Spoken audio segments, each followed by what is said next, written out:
What in the world is happening? I stared at the video playing on my phone. It was showing our home, specifically our bedroom.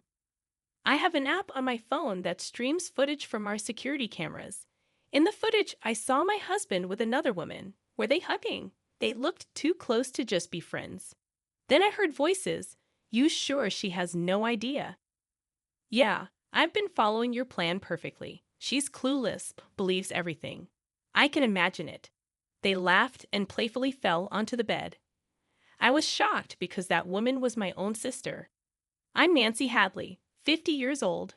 My husband David, who's turning 55 this year, and I have been married for 20 years. We don't have kids, and it's just been the two of us. Life was comfortable until about 10 years ago when David was diagnosed with early onset dementia. Over time, his mistakes became more serious. He started forgetting important business meetings, even struggling to remember how to do his job. Work became a real challenge. In daily life, he couldn't recall where he put things, had trouble dressing himself, and his sense of direction got so bad that he would bump into things. There was even a scary incident when he left the kettle on the stove, almost causing a fire. So David and I turned to my sister Anne, who manages a care home. Following her suggestion, we had him tested at a hospital, and that's when he received the diagnosis of early onset dementia. David had to retire from his job, and now a caregiver from Anne's facility comes to our home twice a week. These days, I'm the main provider for the family, keeping busy with work every day. Nancy, how is David doing? It was the day our regular caregiver, Ms. Johnson, visited our home. You're here today, too. He's your husband, so I'm concerned. After all, we're like family. Since we started relying on Anne's facility, she would often check in before I left for work. She's been caring for David like a brother since we got married. Back when we were younger, she always wanted a big brother, and she was the most heartbroken when David was diagnosed with dementia. Despite being busy with her own work, her frequent check-ins meant a lot to us. Thanks to Anne and Ms. Johnson, I can leave David at home with peace of mind while I work. My income is crucial for our finances, and I'm grateful to both of them. However, they can't come on weekends, so I bear the caregiving responsibility alone during that time. Balancing work on weekdays and caring for David on weekends leaves me with very little time for myself. I wasn't fully aware of it, but I must have been quite exhausted. A nurse, familiar with me from the hospital, where I took David for his regular checkup, noticed my fatigue. Mrs. Hadley, taking care of your husband is undoubtedly tough. But you also need some time to rest on your own. You're right. While I know I can ask Anne and Ms. Johnson for help in a pinch, I don't want to trouble them further. By the way, a new nurse at the hospital, who used to work at a specialized dementia hospital in New York, suggested, maybe she can assist you. Look, there she is. When I looked where the nurse pointed, I couldn't believe my eyes. It was Amy, my college best friend. Amy seemed surprised too, but we hugged and celebrated our reunion. Amy, who was active in the softball club in college, still looked sharp with her neat short haircut. Nancy, you haven't changed at all. Neither have you, Amy. I'm so glad to see you. Amy shared that she waited for her children to grow up, got divorced, and returned to her hometown. Just let me know when you're free for a cup of coffee, she suggested. When David, in his wheelchair, emerged from the examination room after his tests, I introduced him, saying, "Oh, this is my husband, David. It's been ages since our wedding." That's right. It's been a long time. Amy, Nancy's college friend, bent down to match eye level with David, who was seated in a wheelchair, and paused for a moment. Amy, is everything okay? Oh, sorry, David. We met once at your wedding. Is that right? I'm looking forward to taking care of you in the future. Thank you in advance. David smiled and replied. Amy seemed to look at David with a somewhat meaningful expression, perhaps noticing my puzzled look. She stood up with a smile. I've taken care of many patients like your husband, so I might be able to offer some advice. I think I can be of help, so feel free to ask. Absolutely, I'll definitely rely on you. Thanks, Amy. We said our goodbyes. Later on, I encountered Amy on several occasions, such as when I went to get David's medicine or when his health declined. Each time, Amy would look at me with concern, but I pretended not to notice and brushed it off. A few months after my reunion with Amy, David and I visited the hospital together. Just as David was called in for an examination, I heard Nancy. When I turned toward the voice, Amy looked serious. Amy, is everything okay? Your husband, David, just went in for his examination. Do you have a moment to spare? Certainly I do. Amy guided me to a counseling room. Nancy, how's it going with taking care of David? Are you worried about yourself? Thanks. I shared updates on David's recent health and mentioned how the constant caregiving without breaks was affecting my well-being. Amy attentively listened to my story. Initially, I thought she was just concerned about my health. But then she began with, "Actually, Nancy." What she said next was quite unbelievable. About a week before we reconnected, Amy started. She was out shopping in town when she saw Anne with a man she recognized. Amy knew Anne as my sister, but the man's face seemed familiar to her. When Amy approached them and Anne introduced the man as her boyfriend, it was only when we met again at the hospital that I realized it was David, your husband. It was all so perplexing. That's surprising. No wonder you had a strange look on your face back then. Amy had seen Anne and David together in town a week before our reunion. However, David seemed entirely unaware of Amy's presence. I looked different back then. I had longer hair down to my shoulders and wore glasses. I looked completely different. This might explain why he didn't recognize her, but it was still quite a revelation. There's one more thing that's been bothering me. According to Amy, David's responses at the hospital seemed strangely unnatural for someone with dementia. She mentioned that his behavior resembled someone she encountered at the hospital where she used to work, someone pretending to have dementia. The man I saw in town was walking confidently, responding clearly. He looked perfectly healthy. Could it have been a mistake? Maybe you misidentified him? I don't think so. You know David has those distinctive moles under his right eye, right? The man with Anne had them too. It's kind of a distinctive feature for a guy. I'm sorry. I shouldn't be talking about your husband that way. Amy apologized, seemingly realizing that her comment was a bit inappropriate. But it's true. David does have those moles. It's not common to find someone else with the same face and mole positioning. Could it be that David has been pretending to have dementia for 10 years and is having an affair with Anne? The story seemed unbelievable, but Amy was known for her honesty. Honestly, I don't think highly of this hospital, Amy confessed. What? The doctors here aren't great, and I've heard some bad rumors. Doesn't it strike you as odd that they have so many patients? I believe you should get a proper check to confirm if David really has dementia. Amy suggested with a serious expression. Stunned by Amy's words, I went to a big box store and purchased a home security camera. I discreetly placed it in the living room and bedroom to covertly capture what was happening while I was at work. I set it up to monitor on my smartphone and checked in during breaks. Indeed, David's actions were inconsistent with what he portrayed to me.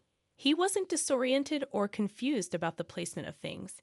He was leading a seemingly normal life. Furthermore, when Miss Johnson, whom I had entrusted to look after David, arrived, there was no indication of her providing care. Additionally, I discovered that Anne had been frequenting my home during my absences. Their conversations were unequivocally captured on the recorded footage. You're not risking exposure by pretending to have dementia, David.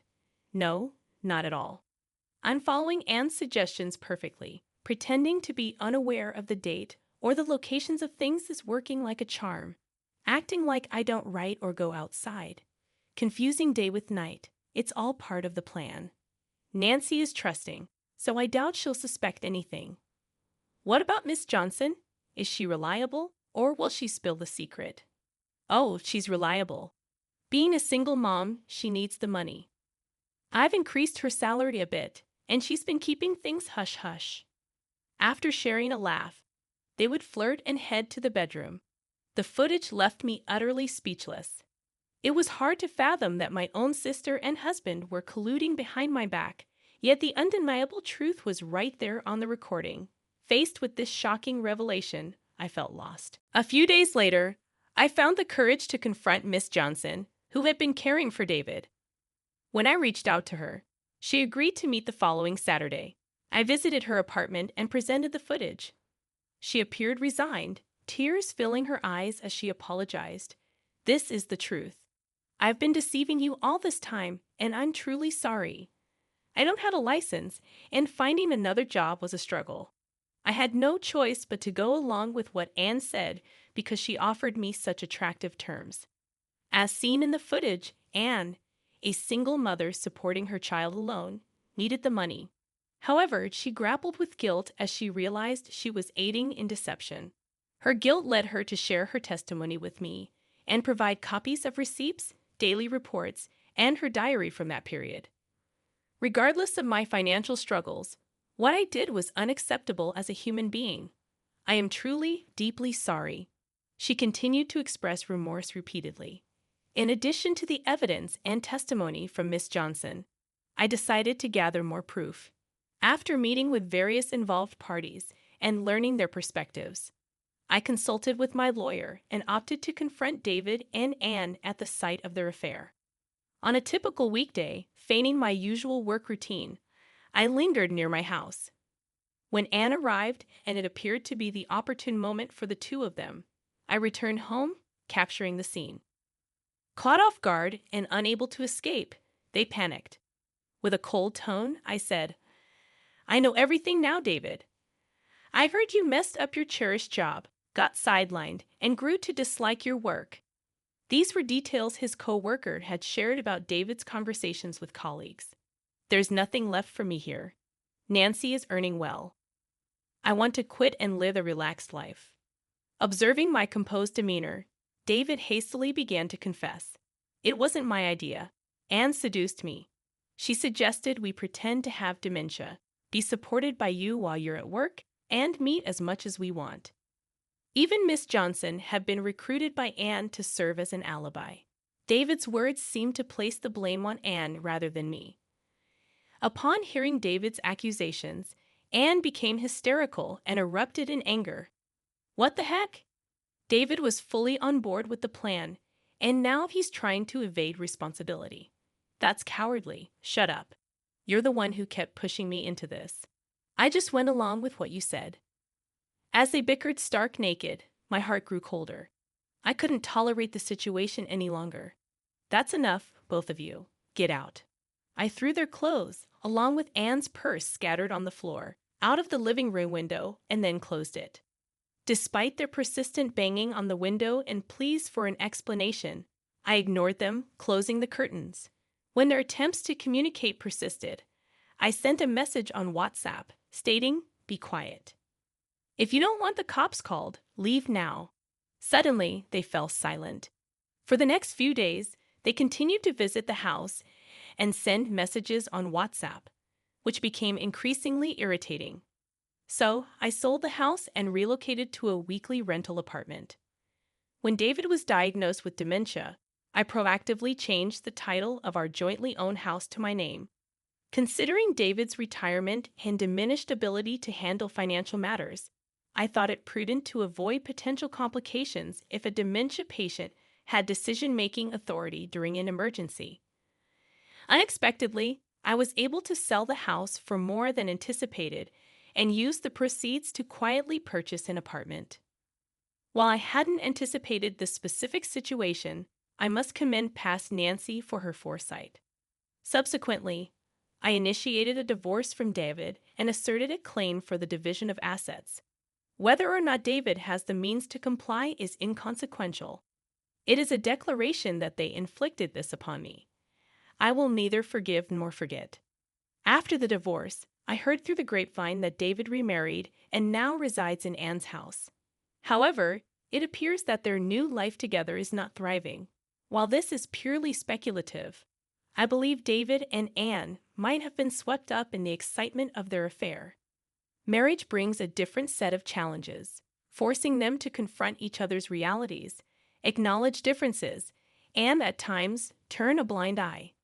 Coping with these complexities must be challenging for a couple who tied the knot in the aftermath of an affair, especially considering both sets of parents have already passed away. The house that David and I once called home has already been sold.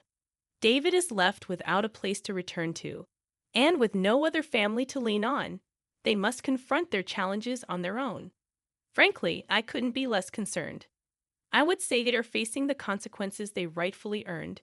Thanks to Miss Johnson's revelation, Anne's facility lost its license and was forced to shut down.